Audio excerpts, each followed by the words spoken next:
اللہ تعالیٰ نے اس آیہ مقدسہ کے اندر ارشاد فرمایا کہ وَإِنَّكَ لَعَلَىٰ خُلُقٍ عَظِيمٍ، اے محبوب علیہ السلام بے شک ہم نے آپ کو عظیم اخلاق عطا فرمائے، آپ عظیم اخلاق پر ہیں، آپ خلق عظیم کے مالک ہیں۔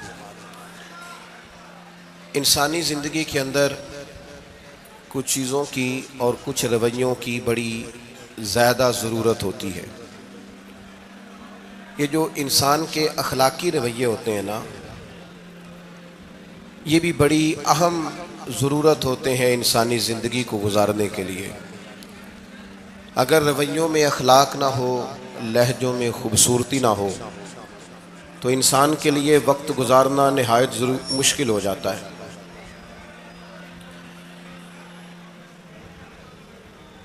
اللہ تعالیٰ آپ کو جزائے خیر دے۔ میں نا دوستوں سے کہتا رہتا ہوں کہ کسی کھلی جگہ پہ احباب کے لیے بندوبست کیا جائے تاکہ لوگ تکلیف کا شکار نہ ہوں۔ پیار سے آ جاتے ہیں کئی ساری جگہوں پہ، بلکہ شاید ساری جگہوں پہ اب یہی مسئلہ بنتا ہے جگہ کا، لیکن اس وقت احباب بعض اوقات توجہ نہیں کرتے، پھر مشکل بڑھ جاتی ہے۔ اب تو جیسے ہے ویسے ہی رہے گا۔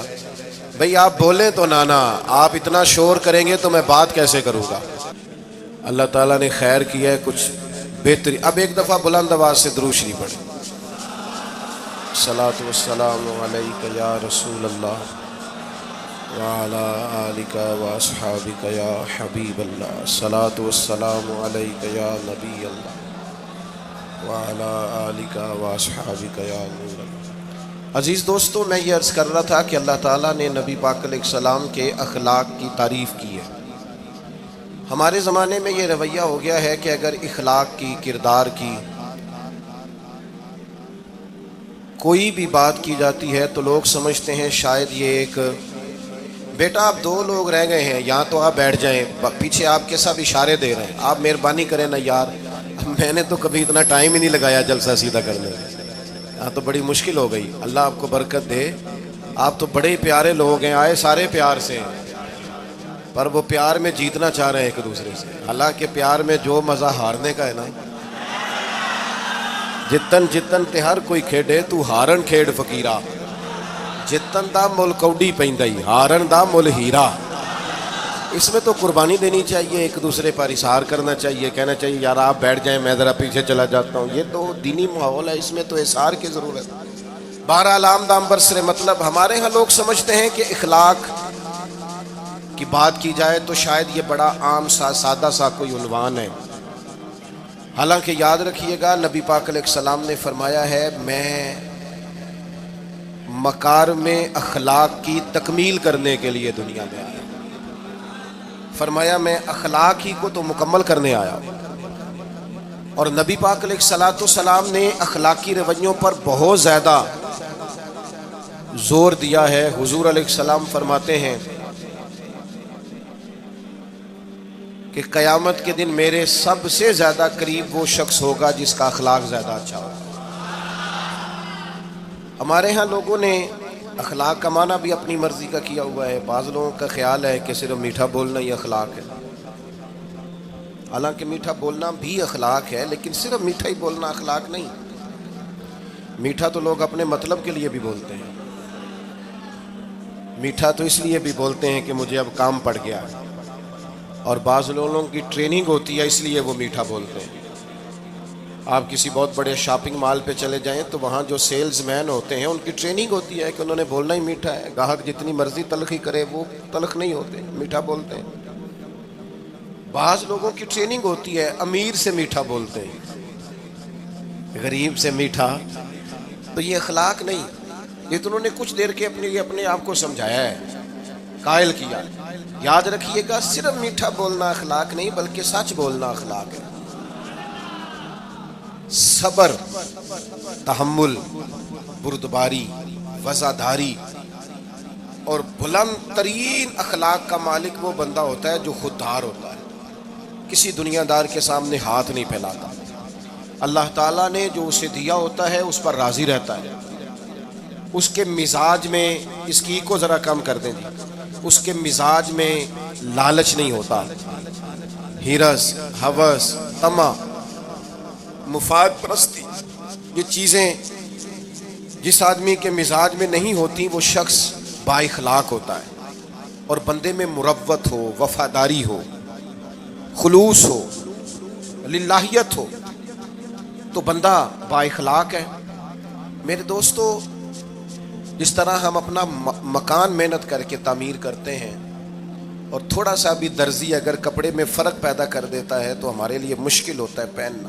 ہم محنت کر کے تعمیر کرتے ہیں لباس کی، ہم اپنے لیے تعمیر کرتے ہیں چیزوں کو کہ بالکل ٹھیک اور پرفیکٹ چیزیں ہونی چاہیے۔ اسی طرح ہمیں اپنے کردار کو بھی تعمیر کرنا پڑتا ہے، اس پر ہمیں محنت کرنی پڑتی ہے۔ جس چیز پر بھی محنت کی جاتی ہے وہ قیمتی ہو جاتی ہے۔ جب ہم تھوڑی محنت اپنے اخلاق پر بھی کریں گے نا، اپنے رویوں پر بھی کریں گے، تو اس میں بھی بہتری آ جائے گی۔ اصل مسئلہ یہ ہوا ہے امت کے ساتھ کہ ہم نے یہ سمجھنا شروع کر دیا ہے آج کے دور میں کہ شاید لوگ صرف تقریر ہی سنیں گے، شاید لوگ صرف تصویر ہی دیکھیں گے، شاید لوگ صرف ہمارا آنا جانا، دبدبا، استقبال، پروٹوکول دیکھیں گے۔ حالانکہ یاد رکھنا، سب سے زیادہ جو چیز تبلیغ کرتی ہے وہ انسان کا کردار ہوتا ہے، وہ اس کا اخلاق ہوتا ہے۔ بہت سارے بزرگ تو ایسے جو تقریریں کرتے ہی نہیں تھے۔ اعلیٰ حضرت بریلوی رحمۃ اللہ علیہ تو کبھی کبھار کوئی گفتگو کرتے تھے، تقریر ہوتی نہیں تھی، لیکن ان کے کردار کی خوشبو ایسی تھی جو پاس بیٹھتا تھا درد والا ہو جاتا تھا، جو قریب رہتا تھا اس میں خلوص آ جاتا تھا۔ آپ جو اٹھتے بیٹھتے چلتے پھرتے کہتے ہیں اسی سے پتہ چل جاتا ہے کردار کس طرح کا ہے۔ اس کے لیے آپ کو، اور ویسے بھی امام راضی رحمۃ اللہ علیہ سے کسی نے کہا تھا با اخلاق کون ہوتا ہے؟ فرمایا جسے نیکیاں کرنے میں تکلف نہ کرنا پڑے، نیکی بڑی آسانی سے اس سے سرزد ہو جائے، وہ بندہ اخلاق والا ہوتا ہے۔ آسانی سے نیکی کر لے، مشکل درپیش نہ ہو، بندہ با اخلاق ہوتا ہے۔ جب ہمارا اخلاق اور کردار اور لب و لہجہ اور اٹھنا بیٹھنا، آپ بڑی تعریفیں کریں گھر جا کے کہ میرے استاد بڑے قابل ہیں، آپ کہیں میں بہت عالی شان پیر صاحب کا مرید ہوں، کیا بات، لیکن خدا نہ کرے بیوی کو گالی دیں تو وہ اسی وقت کہہ دے گی یہ سکھایا تجھے تیرے پیر صاحب نے، یہ استاد صاحب سے سبق پڑھ کے آیا، یہ اس تنظیم کا آدمی ہے۔ وہ کبھی قبول نہیں کرے گی آپ کے استاد کو، آپ کے پیر صاحب کو، آپ کی تنظیم کو، کہے گی پتہ ہے مجھے کس پانی میں یہ سکھاتے ہیں تمہیں۔ جب تک اخلاقی رویہ بدل نہیں جاتا، آپ کہیں میں بڑی محافل کراتا ہوں، میں بہت بڑا آدمی ہوں، اور میں بڑے دینی کام کرتا ہوں، اور میں اپنے اوپر لیبل رکھتا ہوں، لیکن آپ کا دوستوں کے ساتھ اٹھنے بیٹھنے میں، حلال حرام کی تمیز میں ہی کوئی خیال نہ ہو تو کوئی نہیں مانے گا آپ کی بات۔ ہمارے ہاں سنت شریعت کا بھی ہم نے اپنی مرضی کا نام رکھ لیا ہے نا۔ میں نے الحمدللہ زندگی میں داڑھی نہیں کٹوائی، مجھے کبھی خط بھی نہیں کرانا پڑا، شروع سے رکھی ہے، اور امامہ تو اب ایسے محسوس ہوتا ہے طبیعت کا حصہ بن گیا ہے۔ یہ عظیم سنتیں ہیں رسول پاک کی۔ میری طرح کے ایسے لوگ بھی پہن لیں جو بالکل خوبصورت نہیں ہوتے تو داڑھی پگڑی سے وہ بھی کبھی کبھی اچھے لگنے لگ جاتے ہیں، لیکن صرف داڑھی اور پگڑی حضور کی سنت نہیں، یہ بھی آپ نے سچ غور کرنا ہے اس پر بھی۔ صرف دین کا لباس پہننا ہی حضور کا طریقہ نہیں، اخلاق اور کردار کو سمجھیں۔ حضور کی جو سنت سب سے پہلے لوگوں میں معروف ہوئی تھی، جس سے تعارف ہوا تھا، وہ تو صادق اور امین ہونا ہے۔ او بھائی سچ بولنا بھی تو حضور کی سنت ہے نا، دیانت دار رہنا بھی تو نبی پاک کا طریقہ ہے نا۔ آپ صرف ایک مخصوص لباس پہن لیں فقط، اور باقی چیزوں سے آپ آزاد ہو جائیں گے۔ ہو سکتا، میں اکثر کہتا ہوں کہ مسواک لے کر دانت صاف کرنا بھی حضور کی سنت ہے، اور دل صاف رکھنا بھی حضور کی سنت ہے۔ صرف مسواک والی سنت پہ غور ہے، ترمذی میں حدیث ہے، حضور علیہ السلام نے فرمایا اے انس ہے میرے بیٹے، تم سے ہو سکے تو صبح اس حال میں کرنا کہ تمہارے دل میں کسی کا بغض نہ ہو، اور حضور فرمانے لگے یہ میری سنت ہے، صبح اٹھتے ہی پہلے دل کو ٹٹولنا، اس میں کسی کے لیے عداوت نہ۔ اخلاقی رویوں پر توجہ دینے کی ضرورت۔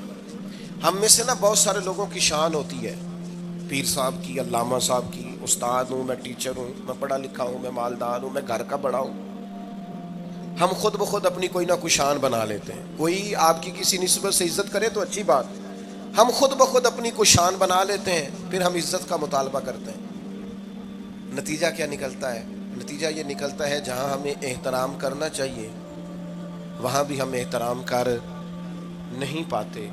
وہ میرے دوستو یاد رکھو، سیدہ عائشہ صدیقہ رضی اللہ تعالیٰ عنہ فرماتی ہیں نبی پاک علیہ السلام جتنی دیر گھر رہتے تھے نا، گھر کا کوئی نہ کوئی کام ہی کرتے رہتے تھے۔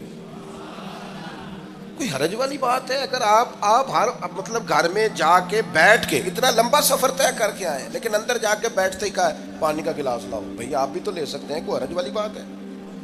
یہ باتیں کرنے کرانے کی ہیں کہ خود سے کام کر لینا سنت ہے؟ آپ نے 2 منٹ لگائے ہیں اور آپ نے کسی پر روک ڈال کے آپ فارغ ہو گئے۔ اخلاقی رویوں میں سب سے زیادہ ضروری تو دوسرے کا احساس کرنا ہوتا ہے۔ اخلاقی رویوں میں سب سے زیادہ حاجت تو دوسرے کی تکلیف اور شدت کا احساس کرنے کی ہوتی ہے۔ میرے صاحب فرمایا کرتے تھے 10 منٹ کیوں انتظار کراتے ہو لوگوں کو؟ تم نے ممبر پہ کہا تھا میں 2:15 بجے جماعت کراؤں گا، 2:16 کیسے ہوئے؟ تمہیں اس کا پاس ہونا چاہیے تھا، تمہیں خیال ہونا چاہیے تھا کسی شخص کو کسی وجہ سے کوئی تکلیف، کوئی کسی اذیت کا شکار کیوں ہو، کوئی پریشان۔ میں اب تو الحمدللہ اتنی بڑی تعداد میں آ گئے کہ جگہ آپ کے لیے مشکل ہو گئی، ورنہ شروع میں جب میں محافل کا ٹائم دیتا تھا تو میں وقت پہ چلا جاتا تھا۔ اگر کسی سے کہا ہے نا کہ 6 بجے آئیں گے تو 6 بجے چلے گئے، وہ کئی والی گھر والے پوچھتے سن تسی آ بھی گئے ہو، تو میں کہتا سانو تسی ویلے ہیں سمجھ لو، ہمارا مزاج نہیں ہے نا جی۔ بلکہ ایک تقریب میں مجھے دعوت دی گئی تو اس پہ لکھا تھا 6 بجے، تو میں وہاں پہنچا تو میزبان بھی نہیں آئے تھے۔ مجھے بتائیں شادی کا کارڈ سارا خاندان بیٹھ کے لکھتا ہے نا، روانگی برات 1 بجے، 1 بجے جاتی ہے برات، مشترکہ جھوٹ بولا سارے خاندان نے۔ یہ رونے کی بات ہے، ہنسنے کی تھوڑی ہے۔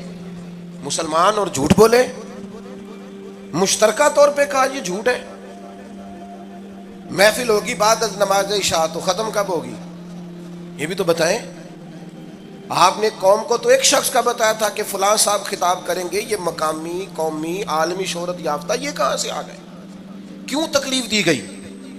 بلکہ ہم نے تو منصوبہ بندی کی ہے کہ لوگ ہمارے جلسوں میں نہ آئیں۔ ستایا اتنا ہے، ایک جگہ پہ میں حاضر تھا تو 1:30 بجے مجھے مائک دے رہے تھے، اب تو میں جاتا نہیں ہوں، رات کو چھوڑ دیا ہے۔ 1 بجے رات کو مائک دے رہے ہیں تو نقیب بیچارہ رٹی رٹائی بات کر رہا ہے، کہتا ہے بلا تاخیر۔ میں نے کہا ابھی بھی بلا تاخیر ہے، کر لو تھوڑی تاخیر۔ خدا کے بندو ختم کرو، آدھے گھنٹے میں مسئلے کی سمجھ آ جاتی ہے، ایک پیغام دو، بات ختم ہو گئی۔ اتنا الجھاؤ اور اتنا بات کو کھینچنے کا معنی کیا؟ اپنے رویوں کے اندر۔ میں چلا گیا 6 بجے تو میزبان صاحب بھی نہیں آئے تھے، تو وہ تقریب کب شروع ہوئی؟ 9 بجے۔ تو میں نے ان سے کہا غور سے دیکھ لو کہیں میں تو نہیں الٹا پڑتا رہا، 9 اور میں 6 سمجھتا رہا ہوں۔